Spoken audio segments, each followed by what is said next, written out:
Hi friends, good evening. आपका दोस्त Rajan Gupta for last 24 years teaching profession में and class 1 officer of government of India. आज आपके साथ डिस्कस करूंगा अमेरिकन लिटरेचर MEG 6 इग्नू के सिलेबस से एक इम्पॉर्टेंट पोएम द कॉलर। दोस्तों, इस पोएम को लिखा है जॉर्ज हर्बर्ट ने। एग्जाम में फुल फ्लैश 20 मार्क्स का क्वेश्चन देखा गया है। क्या क्वेश्चन पूछा जाता है? Generally give a critical appreciation of the poem the collar.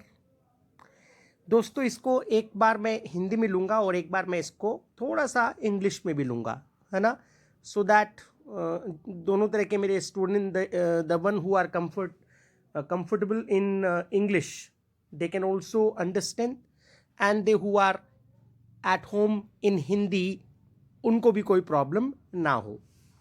तो दोस्तों, ये जो पोएम है इसमें हम पोएट का एक स्ट्रगल देख रहे हैं, द कॉलर। जैसे कि टाइटल से पता लग रहा है, कॉलर मतलब पट्टा जो कुत्ते के गले में बांधा जाता है। अब ये कॉलर का क्या काम है दोस्तों? उससे जो ये डॉग है, ये कोई भी क्रीचर है, वो एक लिमिटेड मूवमेंट या लिबर्टी के बाहर नहीं जा सकता, ज़्यादा दूर नहीं जा सकता। तो कॉलर हमेशा उसको बांध के रखता है। तो दोस्तों, इस पोएम के अंदर जो पोएट है, हम उसका एक स्ट्रगल देखते हैं फॉर फ्रीडम। और दोस्तों, इस स्ट्रगल में ये जो रिबेलियन, ये जो रिवोल्ट यानी विद्रोह अगेंस्ट गॉड है, उसमें हम पहले एक राइज देखेंगे और फिर फॉल।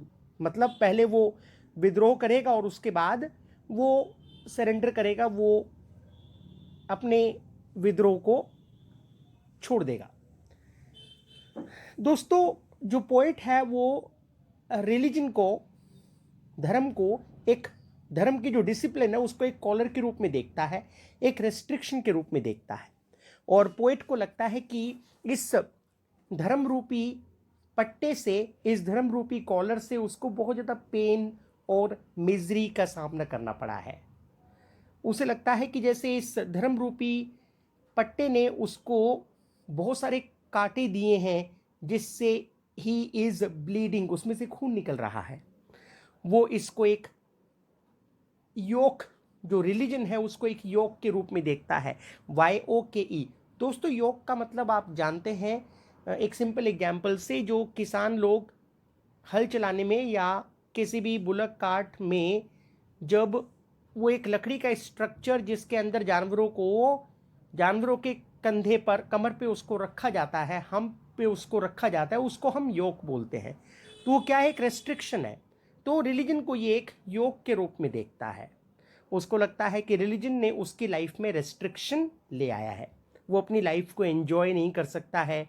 वो जो सेंसुअल प्लेजर, उसके सेंसेस को खुश करने वाले, वो सेंसुअल प्लेजर को एंजॉय नहीं कर पा रहा है। वो जो एक मटेरियलिस्टिक लाइफ मतलब भौतिकवादी, मतलब खाओ पियो मौज करो वाली लाइफ को नहीं जी पा रहा है, और वो अनहैप्पी फील करता है। वो इस कॉलर को तोड़ देना चाहता है, इस कॉलर को फेंक देना चाहता है। तब वो गॉड के खिलाफ, रिलीजन के खिलाफ खड़ा हो गया है। पर तब सडनली उसे गॉड की एक सॉफ्ट वॉइस सुनाई देती है, और उसे गॉड जो है उसे कंसोल कर रहे हैं, कंफर्ट कर रहे हैं, उसे रियलाइज करवा रहे हैं कि जो ये रीजनेबल रेस्ट्रिक्शन है ये भी समाज में रिक्वायर्ड है। तो गॉड, मतलब हम ये बात आप और हम भी मानेंगे कि अब देखिए कि पूरी हमारी सोसाइटी के अंदर हार्डली 2 to 3% लोग ऐसे होते हैं जो मॉरल वैल्यूज़ को, रिलीजियस वैल्यूज़ को फॉलो नहीं करते हैं।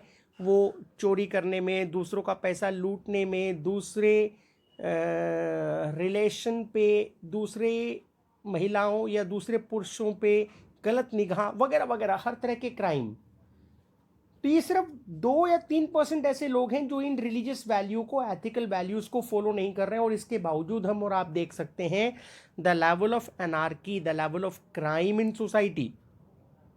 तो दोस्तों, पोइट इस बात को रियलाइज करता है गॉड की इनर वॉइस से, गॉड से, कि अगर सिर्फ ये 2 से 3% लोग भी गॉड के इस स्कॉलर रूपी रिलीजन को फॉलो नहीं कर रहे हैं और बिना उससे डरे अनएथिकल, इलीगल, अनसोशल एक्टिविटी में, एंटी सोशल एक्टिविटीज़ में अपने आप को इन्वॉल्व कर रहे हैं और उससे दुनिया में, समाज में इतनी अनार्की फैल गई है, तो आप मानिए अगर थोड़े से ज़्यादा और लोगों ने गॉड रूपी, रिलीजन रूपी स्कॉलर को रिजेक्ट कर दिया तो फिर अनार्की का लेवल समाज में क्या होगा? क्या ये समाज रहने लायक बन पाएगा?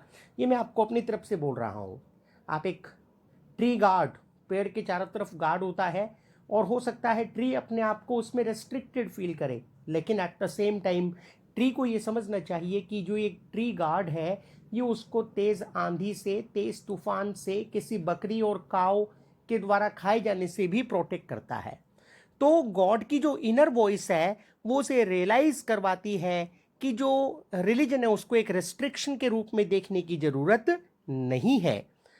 उसे ये देखने की ज़रूरत है कि अगर वो अपने आप को पूरी तरह से जीसस के सामने सरेंडर कर दे, अपनी आत्मा को, अपने आप को भगवान की सर्विस में पूरी तरह से छोड़ दे, तो ये अपने आप में परफेक्ट फ्रीडम होगी। और तब पोएट जो है अपनी मिस्टेक को रियलाइज करता है और अंत में वो दोबारा अपने आप को भगवान से जोड़ लेता है, रिलीजन से जोड़ लेता है। एंड देन हम देखते हैं जो गॉड के खिलाफ उसका रिबेलियन है, जो उसका रिवॉल्ट है, is a temporary outburst of a temper of a child. जैसे कि बच्चे का स्वभाव होता है, वो कुछ चीज़ों के खिलाफ एकदम शुरुआती स्टेज में प्रोटेस्ट करता है, उसको एक्सेप्ट नहीं करता है।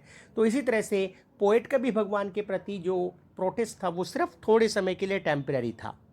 अगर आपको एक सिंपल लैंग्वेज में इसको इंग्लिश में बात करूं फ्रेंड्स, तो this poem deal with the theme of rise, है ना। राइज मतलब उसका विद्रोह, एंड फॉल यानी विद्रोह, वापिस लेना, of a rebellion against God, against religion. Poet describe discipline of religion as a collar from which he wants to escape. दोस्तों, he feels that religion has so far brought him nothing but pain and misery. He has got from life only thorn which makes him bleed. Religion has not benefited him in any way. The collar here means the restriction, the yoke that religion bring to his life. Poet consider it as a restriction. He feel that this religion stops him from enjoying his sensual and materialistic life. He wants to enjoy his life in all manner, but because of religion he can't do so. So he take a religion as a restriction on him. He feel that sensual and materialistic life is not possible as long as this collar of religion is there. He wants to throw away this. But then we find suddenly he hears a voice addressing him as a child, and at once, I mean immediately, his rebellion dies down, calm down, goes away. He realizes that God is seeking to console and comfort and correct him. This poem presents picture of many spiritual conflict that have passed between the God and his soul before he could subject himself to the will, to the desire of his God, his master, in whose service he has found perfect freedom. So friends, this poem has to be studied in the light of this statement. We then see the poet's rebellion as a temporary feature, and then once again he starts believing in religion and he starts accepting the authority of the God. तो दोस्तों ये था English में, और मुझे उम्मीद है मैं आपको एक्सप्लेन कर पाया. मुझे ये भी उम्मीद है that you have noted down all important points of this poem on your copy with a pen और पेंसिल. तो आप इसको थोड़ा और देखिएगा, और मुझे एमए इंग्लिश में अक्सर इसको कई बार इसी तरीके से एज इट इज पूछा गया है. प्रिपेयर करें. किसी और तरह की समरी आपको चाहिए तो please feel free to contact me, to give me a message in comment box, है ना. I will try to do it as early as possible. Thank you. Bye bye.